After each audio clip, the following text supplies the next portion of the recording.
Good afternoon. I'm Kim Knox, President of the League of Women Voters of San Diego. I want to thank you all for attending and welcome you. Now I'd like to thank the League leaders who organized this event, especially our events director, Jane Andrews, and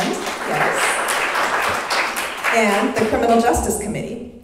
It is now my pleasure to introduce Jeannie Brown, the chair of that committee.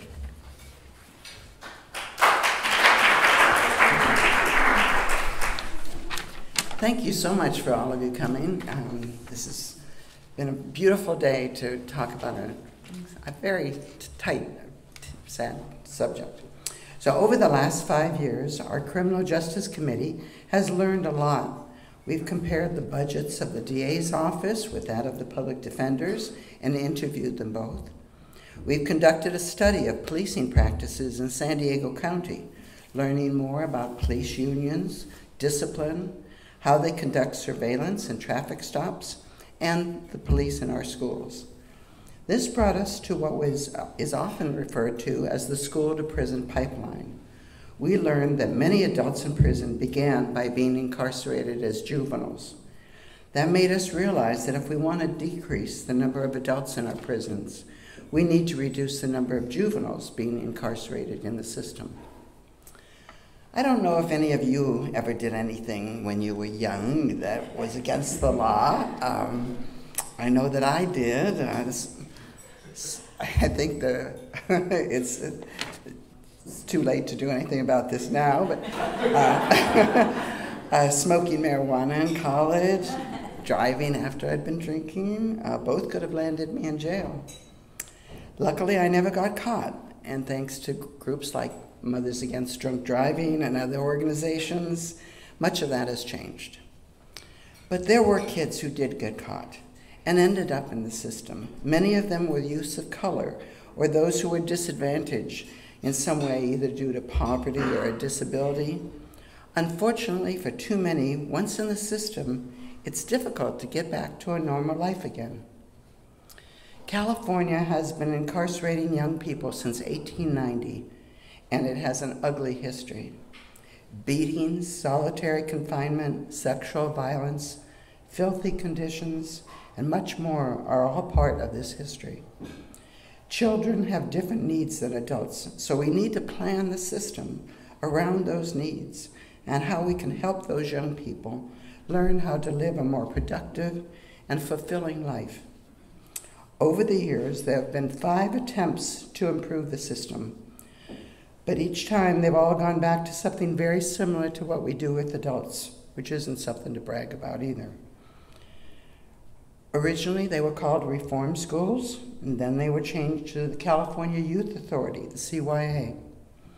Each time we tried to change the system, we still ended up with kids in cells with prison type, garb, and routines very similar to being in prison. But in 2003, the Prison Law Office sued CYA over the poor conditions and rampant violence.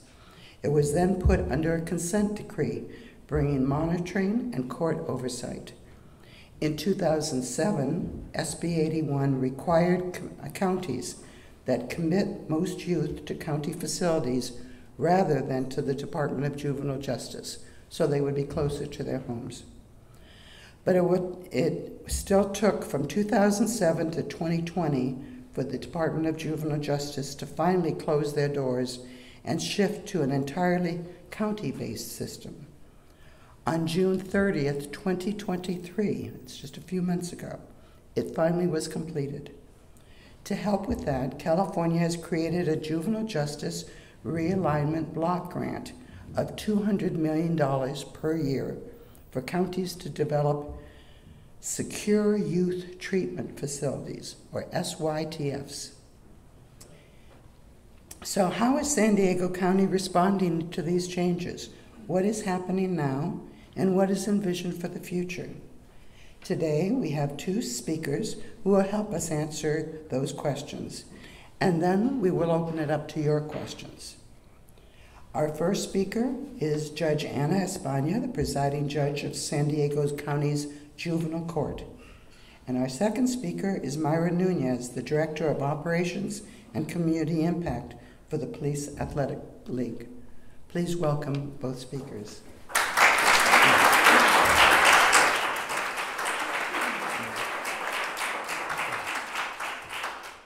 1:15 would be Okay. fine. Thank you. All right. Well, thank you, everybody. Say your own. Yes. And do I need to, can you hear me? Okay, no. I do need this. Hey, you just- Okay. Oh, you got it. Oh, press and hold. There we go. Okay. Thank you. And thank you very much for inviting me to be here. I'm very happy to talk about an area for which I am quite passionate about. A little bit about my background. I went to USD Law School, and my goal was to go into public interest law. My first assignment was with a group called Defenders Incorporated. It was a local criminal defense group that also happened to have a contract with juvenile court. And so my very first assignment was as a defense attorney in the juvenile court back in 1983. Back then, we did a range of things. Not only did we represent children and youth accused of crime, but we also represented children and parents who were in the child welfare system. And so I did that for many years until I decided to create a law office within the public defender's office to focus exclusively on the representation of children. So I represented kids in the juvenile court all the way up until 2008 when I was appointed to the bench. At that time, I was supervising all the children's lawyers in the juvenile court. And so because I was so closely intertwined in that work, when I was appointed as a judge, I was moved out as a judge, and I sat in the adult criminal court for about 6 years. And most of that work was down in our South Bay division, where I got to know very well Judge Stephanie Sontag, who's retired and who's here today. And so I was very glad to get assigned back to juvenile court. By then, a lot of the folks that I knew had retired and moved on, a lot of new faces.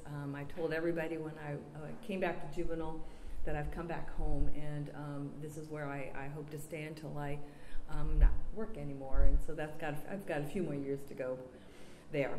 So just a little overview. I mean, things have changed. I mean, the history part is interesting. Closer? Oh, the history for me is very interesting because, you know, back then in the 80s, there were like 600 kids in our juvenile halls. During COVID, the height of COVID, we had as low as 130 kids. Now I'm sad to say we're creeping back up to about 275. Very concerned about those increasing numbers, and I'll share a little bit of observations with you about that in just a moment. But first of all, I was asked to just give a general overview of the juvenile court with regard to the age range. The ages from 12 up to 17. Obviously, kids who commit crimes at 18 are then seen in the adult criminal court.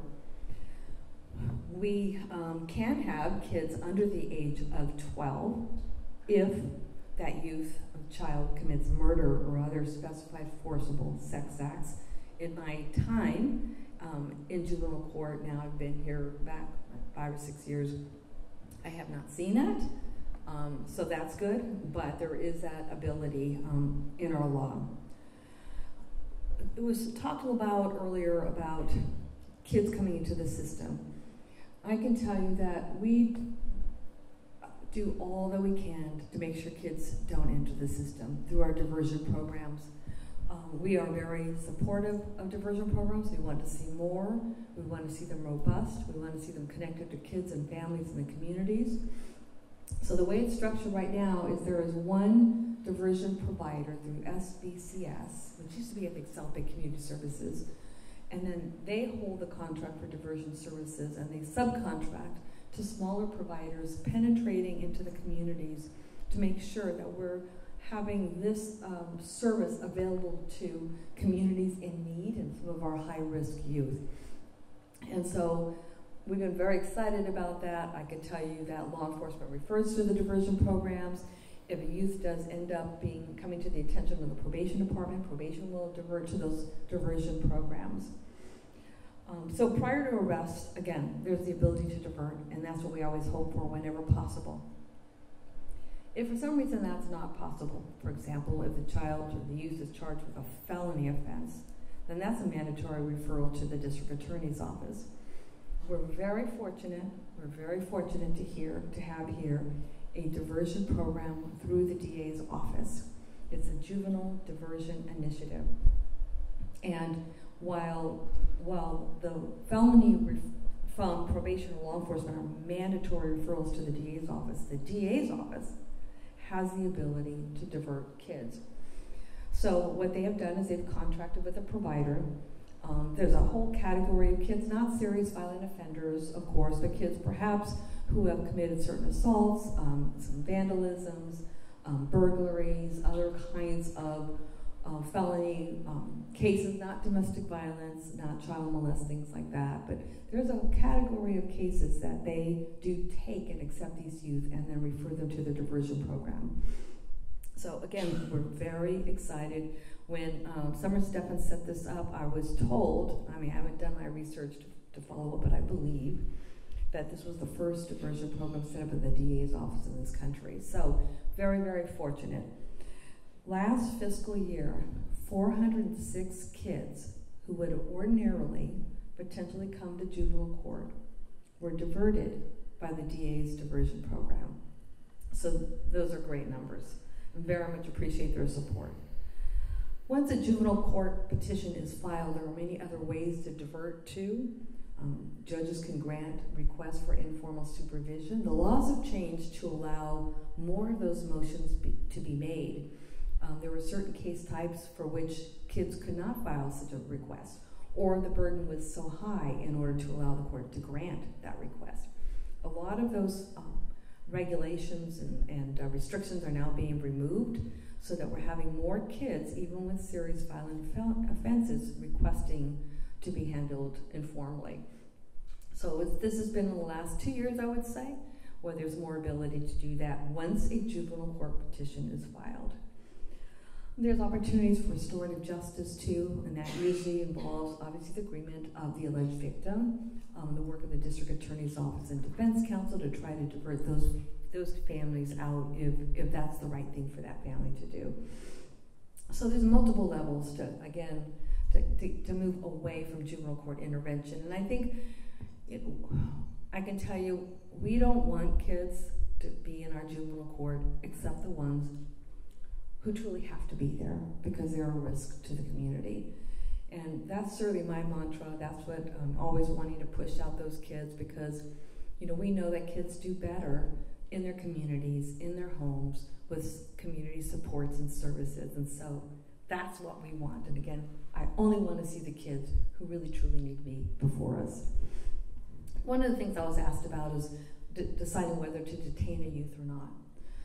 So for those kids, the district attorney's office does file on, and typically they are serious violent offenses. These are mandatory also kids who are in custody because they have a 707B, which is serious violent felony. When law enforcement brings those kids to our custodial settings, they have to accept those kids. These are what we call 707B cases, and these kids, probation has to lock up. Those kids, though, are entitled to a detention hearing 2 days later in front of a juvenile court judge. Probation will write a report about giving a summary of the offense. We'll make efforts to contact the family, get an update from the family in terms of how the child's been doing at home, and then make a recommendation.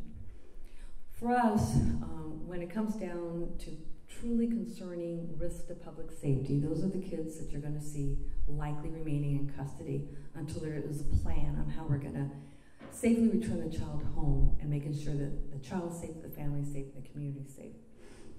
There's another option that continues to increase, which I'm very excited about, and that's home supervision, sometimes with GPS, with a tracking device for the kids that like to run away a lot. But that's another option for us. There was a time, probably about, 3, 4, 5 years ago, where they removed those officers. That was a very limited option. And my concern back then, and I expressed that, is if you take that away from judges who want to release the child from custody, but really need a little additional support because of concern for public safety.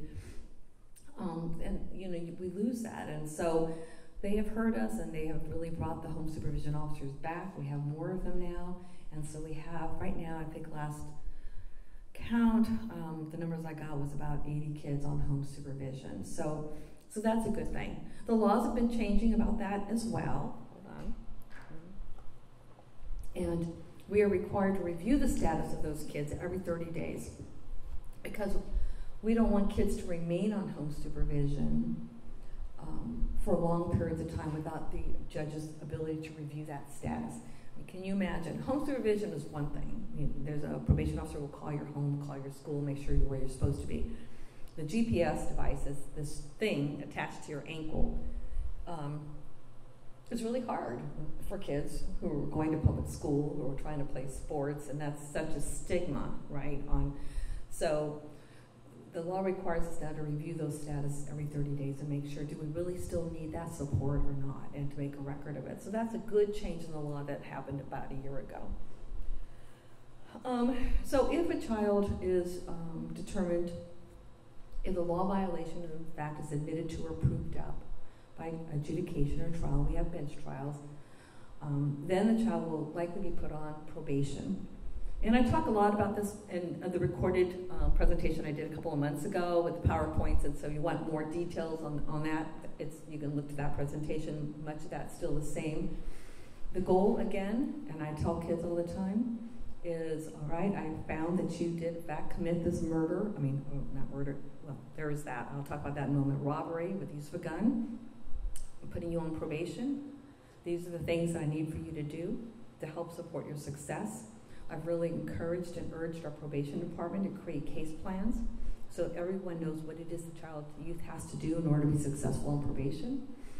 And there's a real focus on limiting the time on probation, right? Because it's something you said too, the deeper and more deeper you go into the system, the harder it is to pull out.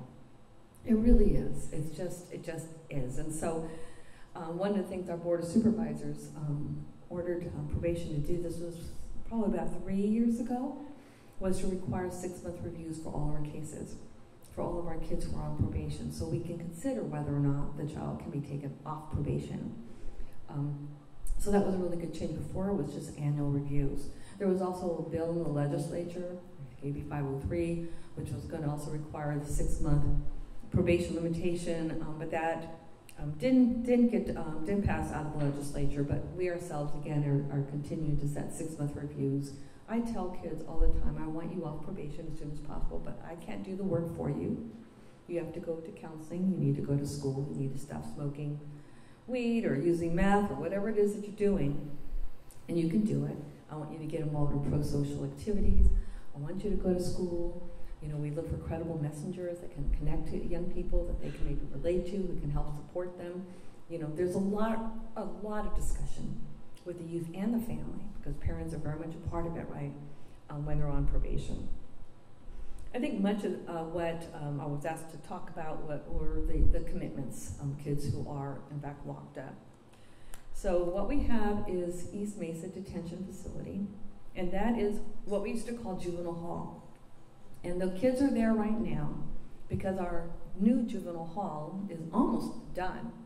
It's right next to the juvenile court, and maybe at some point you might be able to schedule a tour, because it is simply an amazing, I mean, if you're going to be locked up, it's an amazing place to be. It really is very trauma-informed, youth-friendly, adolescent-friendly. It looks like a small community college campus. If some of you have been to Las Colinas, it's that same kind of sense. You know, I remember when I first went to Las Colinas for the adult women, it felt like a community college campus, and that's very much what it was purposefully developed after a number of folks traveling around the country, finding the best that there is in other parts of the country to come to this vision and to build this program. But right now, it's not done. So the juvenile hall kids are in East Mesa, and if you've ever been there, that was back in the time built, and I was an attorney then. I remember this very well, when it was the super predators, you know, where the kids are these super predators and they're all dangerous and kids are killing everybody. And so we need to lock them all up, and they built what looks like, feels like, and really is a prison facility. And that's East Mesa. So these kids at juvenile hall, these are kids pending their trials and waiting for their sentencing, who are over there, along with the kids who are from DJJ. DJJ did close in June of this year. We brought all our kids back by mid-June. They were all back with us. Those kids are all going to go to East Mesa. Ultimately, eventually, those will be the only kids there. You know, at DJJ, we had about 50 kids. By the time we were bringing them all back, we weren't sending more over, so we had about 32 kids that we brought back over a period of time. So ultimately, East Mesa, that juvenile prison that looks like and feels like a prison, will be holding our DJJ kids and our new commits, because we're not committing to DJJ anymore, but we still have kids who are killing or attempting to kill or doing some really awful, dangerous things who need to go to that facility. So I think now they're at about 50 or so. So a little bit about East Mesa to finish that piece. Again, the juvenile hall kids will be moving probably January to be right next to the court in that really beautiful facility I was talking about. The Secure Track youth will stay at what we call YDA, the Youth Development Academy, at East Mesa. There's a lot of work being done to soften the environment there. I mean, because if you've been there, and I've been there many times, again, it's, you know, cinder blocks and gray, and the kids have been given permission now to start really painting some murals on the walls, and they're really doing some work with the furniture and just that softening effort. Myself and other judges went to go tour the Secure Track program in San Bernardino, and it was, again, it's an institution, but it was so nice. Just the couches were comfortable and relaxing. The whole environment was just so friendly. There was such integration and communication between the probation officers and the kids. And it was a great experience for us to see before we started building our program. So there's still a lot of softening happening down there, a lot of work and development for that population. With regard to the programs next to the court on Meadowlark and Kearny Mesa, there is a part of the program that's already been done and created. Kids are in there. These are our committed kids who are spending less time in custody. So up to 250 days, no more than that. Usually they end up getting out of custody at maybe about 180 days. But those are what we call our urban camp commits. And these are kids who have committed serious violent felonies, but who have not been given the option, perhaps these lesser restrictive alternatives. The Secure Track YDA kids are our most high need kids, tend to be kids who commit murders, attempt murders, robberies with guns, assaults with guns. I mean, pretty high risk, high need youth. With urban camp, a little less so, but we have different levels of programming. I know probation is looking to redo that in a way that it's hard to, let me just say this. Science tells us, studies tell us, that you need at least 6 months of services within an institution. If you're going to lock a kid up and you want to make change and work towards rehabilitation, the studies tell us that you need 6 months, and obviously robust, good programming to help effectuate a change. So we don't have that now. We have urban camp as low as, you know, kids can be there for 60 days, maybe 90 days, again up to maybe 180 days.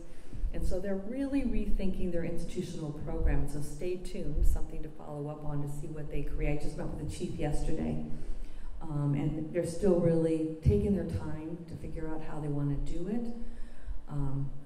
Making sure that they have the best information regarding, you know, what the evidence tells us on how to take care of our kids who are in institutional settings. So that's coming around the bend. But you should come to the campus and reach out to probation and ask for a tour, because it really is, if you're going to be locked up, it's a beautiful, very, very trauma-informed, youth-friendly environment. So that's a little bit about commitments. With regard to the YDA kids or DJJ kids, those are for the first time we are now having to learn to take care of kids for years. So when kids went to DJJ in the past, commit murder, all right, the disposition is you're going to DJJ. We wouldn't see you for years. DJJ would take the youth, provide them with programming, and when the youth was ready to be returned, that would be the first time they would re-enter to our court, and that'd be the first time we'd see those kids again. It could be years. It could be years. Now, locally, we've taken over that responsibility, right, as you talked about. So we're all getting used to the idea of now truly having to raise these kids, keeping them in institutions for a long period of time, making sure that the programs are in place. Because, you know, we're used to you finish this class and then you're done. Well, these kids might be here for 4 years, 5 years, up to 7 years. So when they finish this class, then what's the next thing? What's the next class? You know, there's got to be a continuing of programming.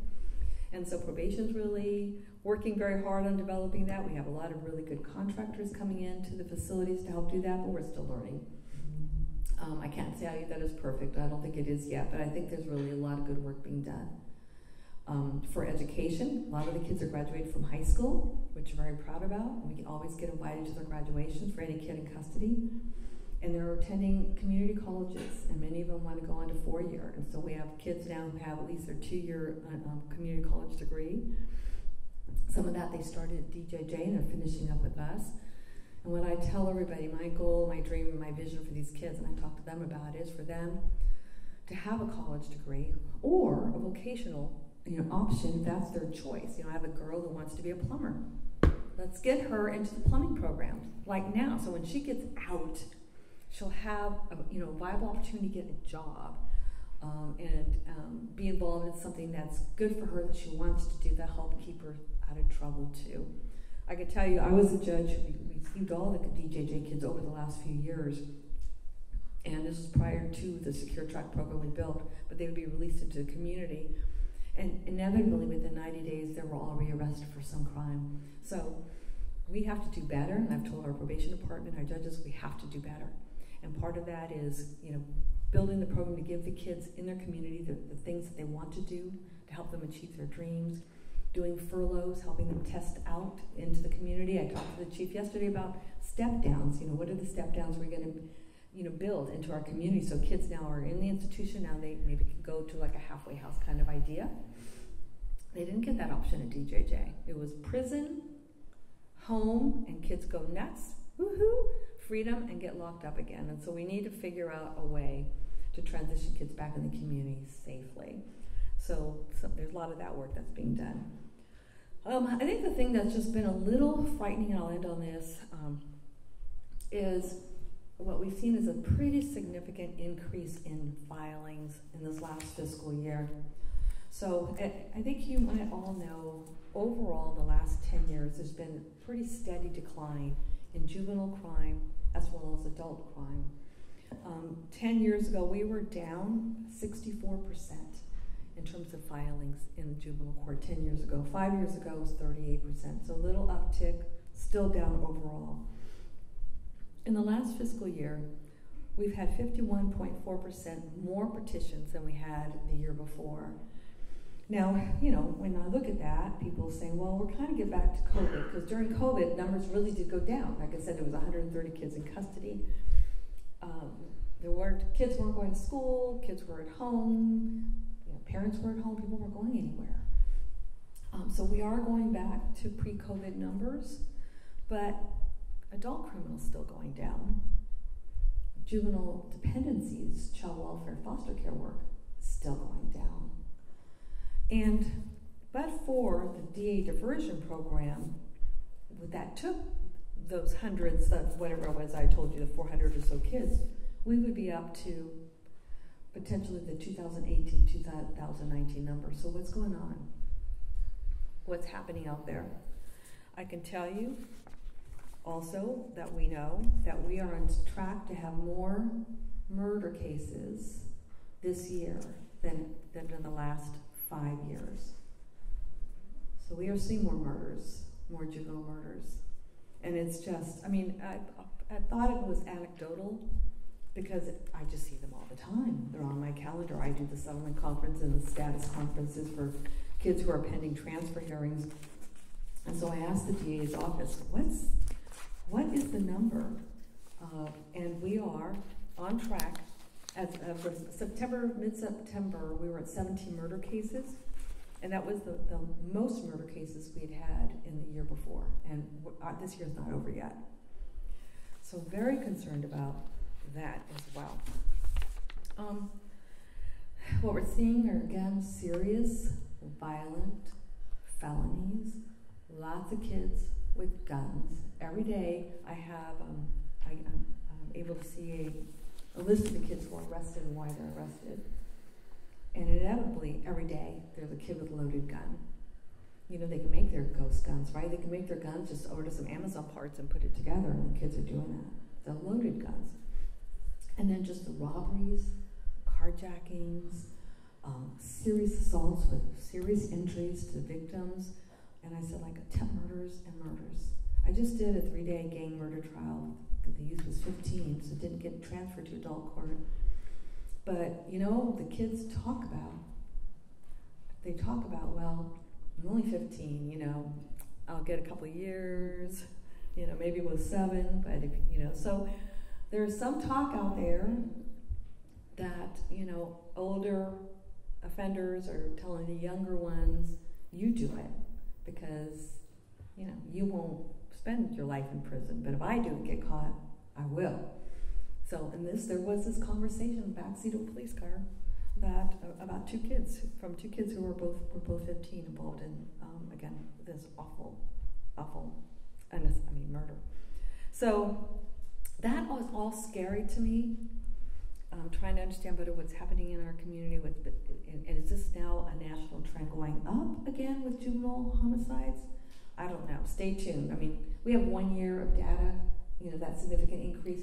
My data friends would tell me, just keep an eye, you know, overall look at 10 years and it might still overall be a decline. But right now we are really busy, really busy court. So that's kind of what I had to say. Should I leave you on a happy note? What can I say? We have some great judges out there. Love their work. There we go. There we go. Thank you. Thank you for having me. Thank you for being here. My name is Mayra Nunez. I am the director of StarPal. StarPal is a nonprofit. We are in the Mid-City area. We service San Diego County-wide, San Ysidro border to Fallbrook. That is a large area. Our programs are law enforcement based. That means that we train law enforcement. We have great partnerships with various law enforcement agencies, but we are a preventative program. We are actually a diversity program, part of the district attorney's subcontractors grant. So we have many children that come to us by referrals through counselors, teachers, parents, students themselves, and we have students who just want to be part of our programs. So we say, welcome to all. Part of our programming is we train law enforcement to go into schools and teach youth about various topics. For the little ones, we start with programming as story time with an officer. We have an officer going to the school and read a book to a child. They go over in uniform and explain to them what everything in their service whip and their service belt is. Why? So children in the community are aware of officers, they're not intimidated, they don't have the negative connotation, and they're able to have that relationship as little with the little ones or with the officers. We also have a program for elementary schools that is Let's Be Pals, where we train law enforcement officers, go into the schools and teach youth anti-bullying programming. We're seeing many of these behaviors begin in elementary schools. Bullying is the first one that we start seeing. So we are trying to target that as a preventative method starting in kindergarten. We also have a program for middle school. It's called Elevate. This programming is for students who have issues with decision-making, friendships, anything to that extent. We have law enforcement go in and teach the youth about those topics. And for high school students in the schools, it's more about life skills. What is your plan after high school? Yes, you're going to graduate. College is not for everyone, but what is your plan? Trade? Great. Job? Great. Military? Great. But what is your plan? We need a plan. So those are the programs that we have law enforcement facilitated in school settings. Our programs are free of charge. We don't charge the districts, we don't charge the schools. It's part of our relationship with law enforcement. And we have local law enforcement, San Diego PD, National City PD, Coronado PD, Sheriff's Department, the District Attorney's Office, probation, parole. So we try to target all law enforcement to be part of our programming, because unfortunately, many of our youth have had an encounter with law enforcement, whether it's through them themselves or through their families. And we want to have that positive relationship with law enforcement. In our program at our site, we have our after-school programming. It's a mentorship program that we have. And we have it for middle school and high school only. For middle school, same thing. We have a kids from 4 to 6 in the afternoon. It is a longer building relationship with law enforcement. It is law enforcement who facilitates the programming. They're the ones who take them out on field trips. They're the ones who do the activities with the youth. And we have referrals from the District Attorney's Office. Most of the time, students say, well, I have to come. Okay, come. You don't want to come, don't come. Up to you. You're not forced. So you say, well, I'm here just because I have to be here. Okay. 6 months go by. We don't say nothing, but they're still there. Great. Oh, you're here. Great. Nice to see you. We build that relationship with the youth, and we build that relationship with the parents, both with our middle school and our high school programming. And that is an important factor that Judge España brought up, that it's including the parents.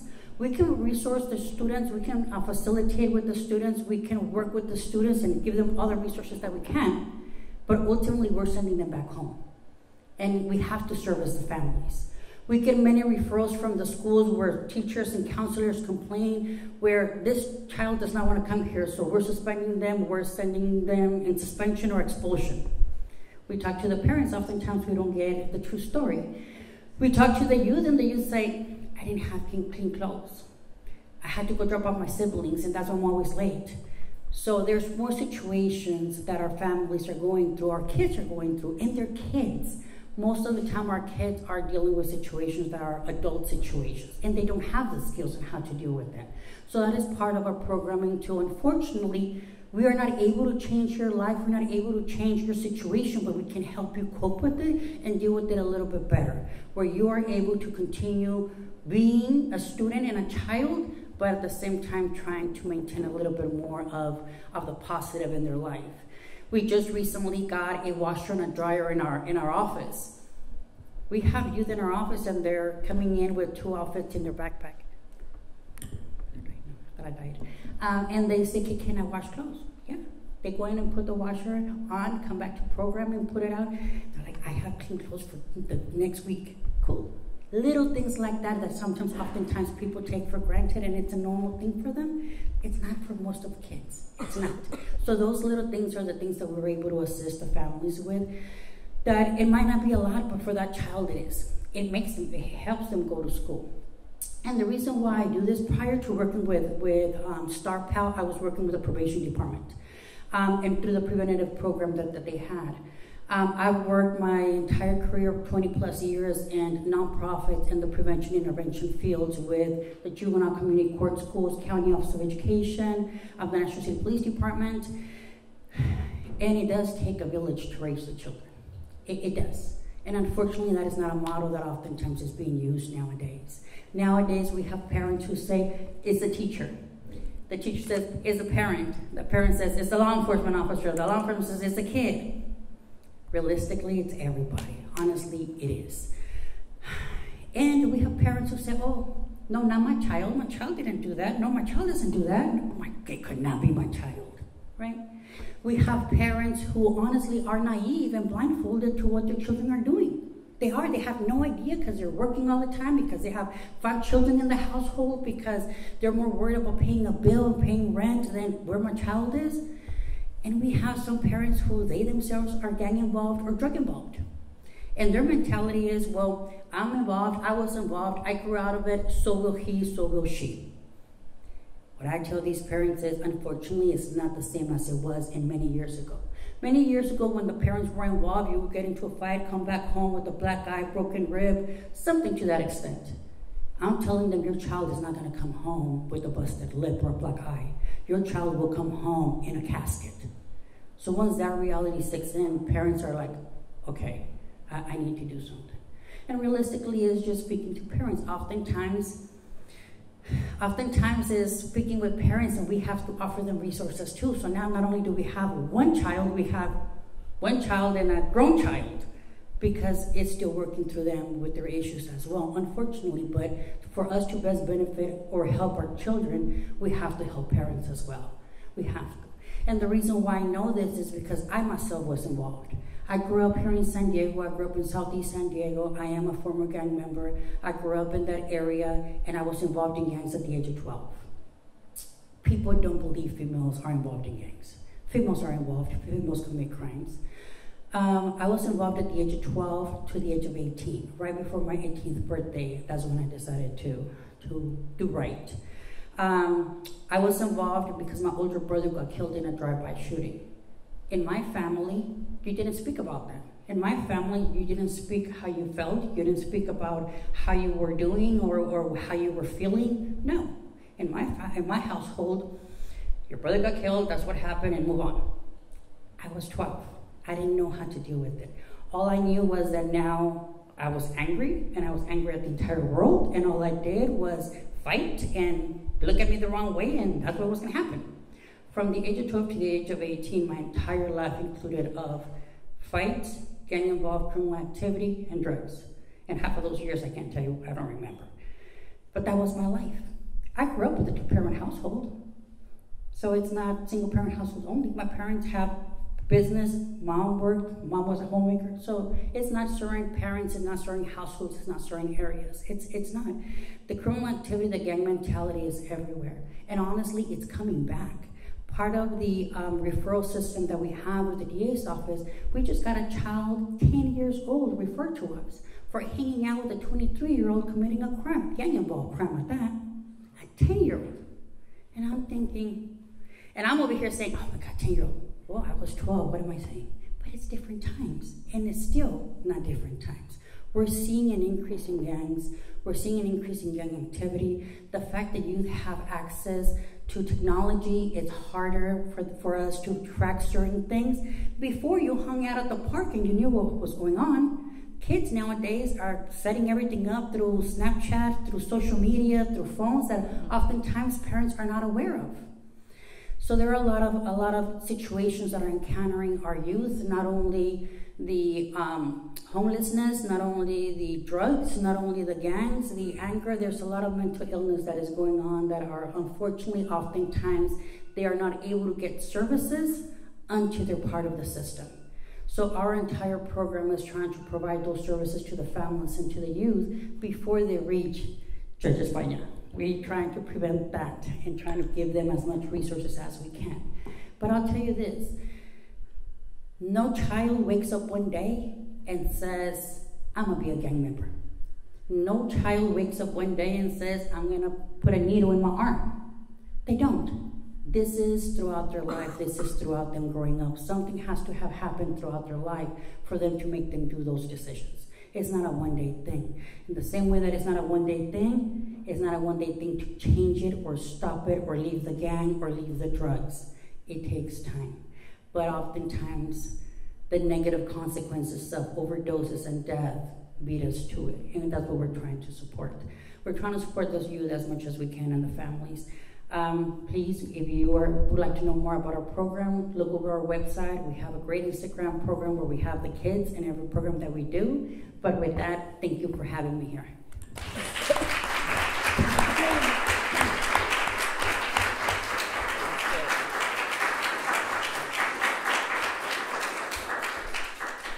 Thank you both very much, and I didn't want to cut you off. No, it's okay. Yes. We want to get a couple questions in. We had a number of questions about the family, but I think you may have covered those already.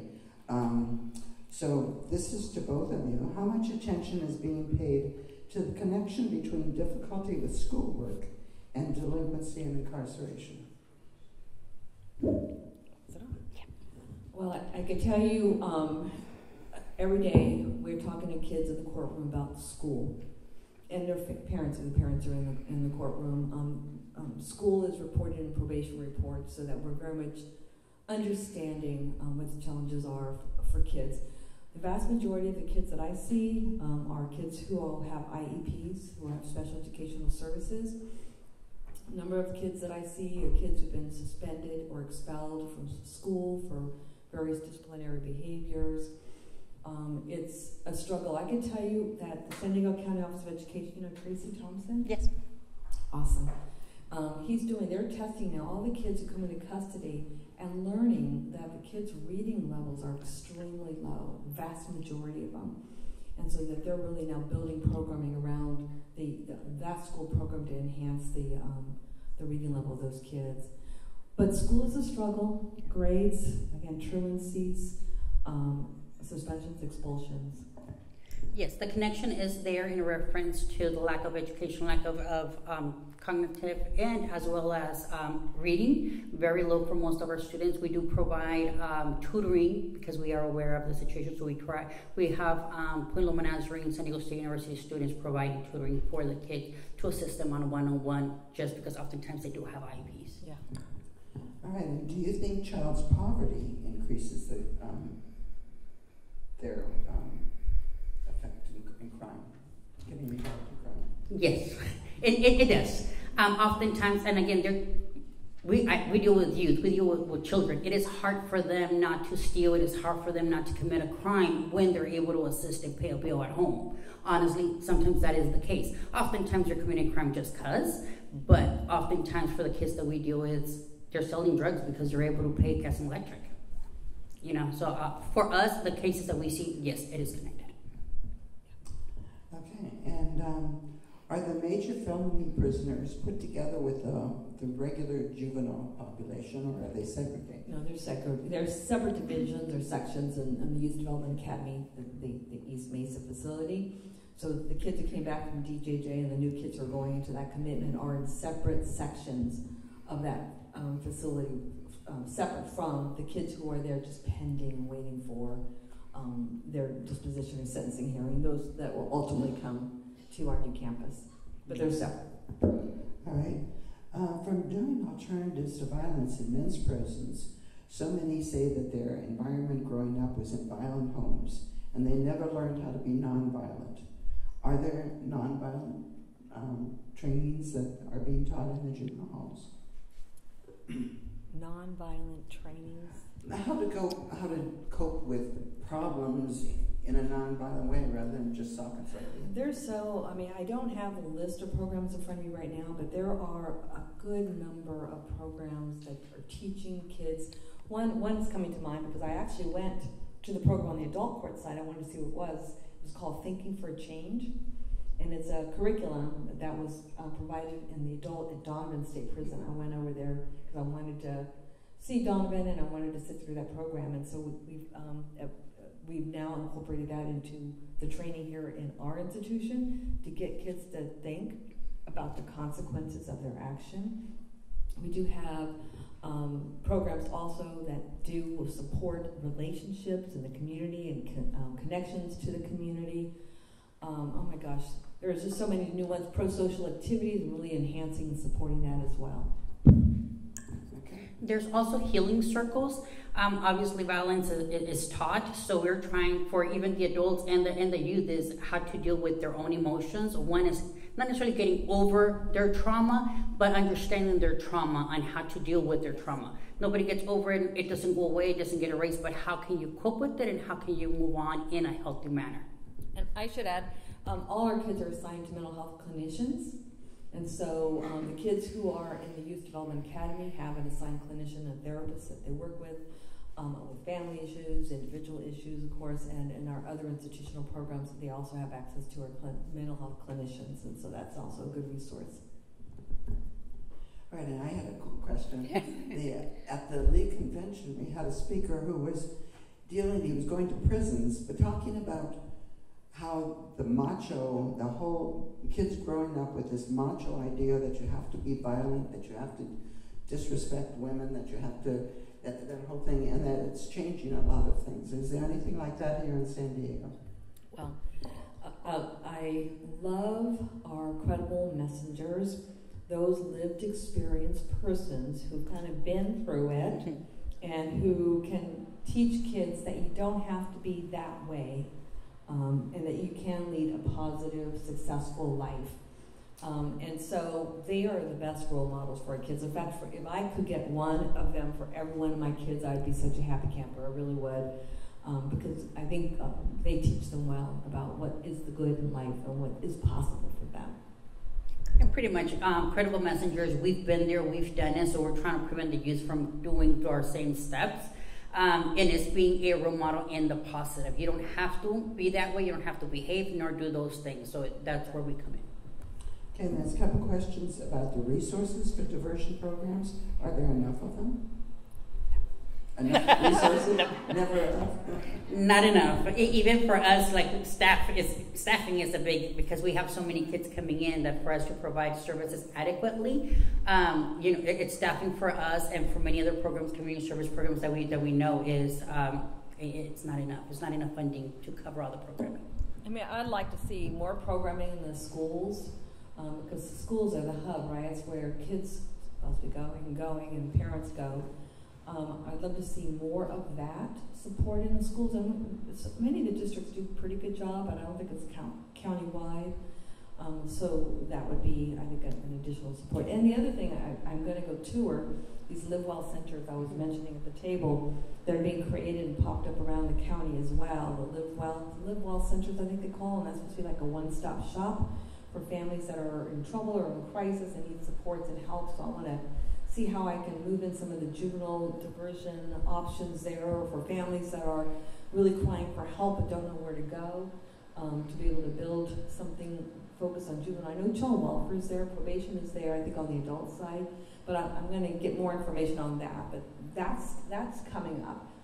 And there's also some more federal dollars coming. I'm very excited about it. You'll see more of this next year, hopefully, where there's a lot of work towards creating prevention on the child welfare and probation side by really building networks in the community. And so I have some hope for that, for more diversion opportunities coming our way. Good. And how many children are in foster care system? Do we know? Well, back in the day, way back when, there was about 6,000. Today, there's 1,600. So there has been a significant decline in kids in foster care. Again, a lot of efforts on diversion for those families, a lot of work with the families informally on the foster care side. Because again, once you bring that child in, you're removing a child from a family, which might be for a right reason, it's still a traumatic event for that child, right? Taking the child away from school, from their friends.